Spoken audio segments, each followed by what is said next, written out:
Hello, family. I have a question for you. Have you ever been interrupted? I have. What is your reaction when you are interrupted? In my work, in my studies, in my life, I'm interrupted all the time. I'm easily distracted, so getting interrupted is easy for me.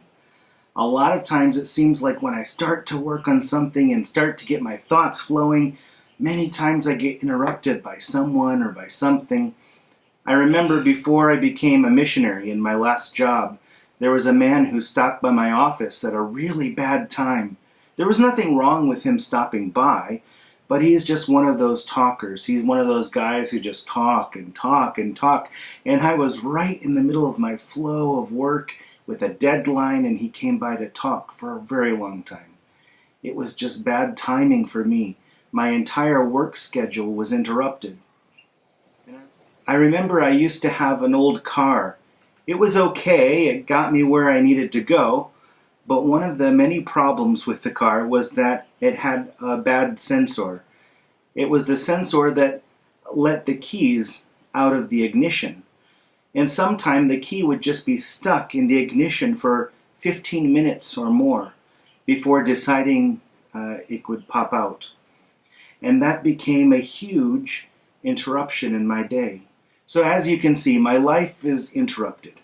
And my first reaction is to become annoyed or upset. Do you ever feel like that?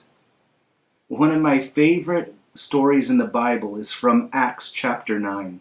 It's Saul's conversion. If I read the entire story, this would not be a 5-minute devotional. So I'll paraphrase the story. Saul was a strict Jewish religious leader, and he did not like the Christians. They were stirring up trouble. And so while Saul was going to Damascus to persecute more Christians, a light flashed around him and he heard Jesus ask him why he was persecuting him. He told him who he was and sent him to Damascus. Oh yeah, and he blinded him. In Damascus, the Lord asked a disciple named Ananias to go pray for Saul to restore his sight. He didn't want to go because he knew about Saul, but he did.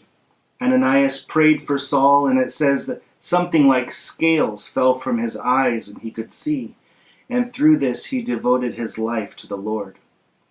We see Saul as a bad man, yet he viewed himself as protecting and defending his faith and his beliefs.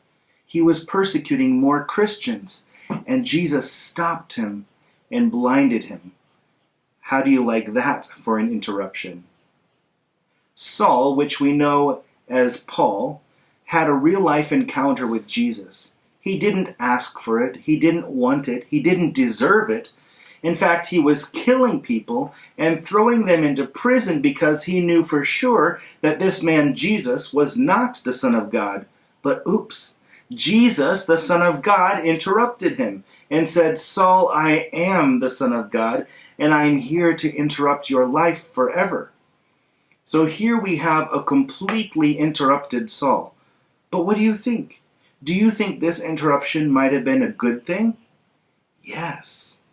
We almost always view interruptions as bad, but here we see a different point of view. If we look back at the story, we see another character, Ananias.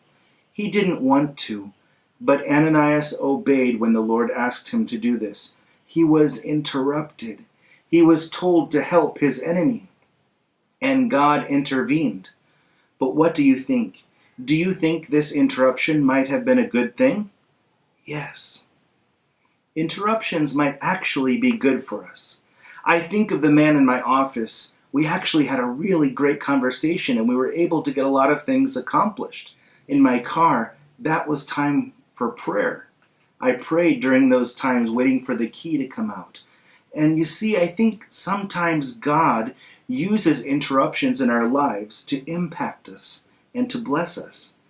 God interrupted my family's life to leave and come to the Philippines to be missionaries. That's a good interruption, diba? And God interrupted each of our lives by calling us to have a relationship with Him. We may not have been blinded, but He changed us and put us on the right path. Through Saul's interruption, he became a great missionary. spreading the good news of Jesus to all who would listen. So together, friends, we can serve him and continue to be interrupted by Jesus as we strive to carry out his calling, to love God and to love others. So now my question is this: are you willing to be interrupted by Jesus today?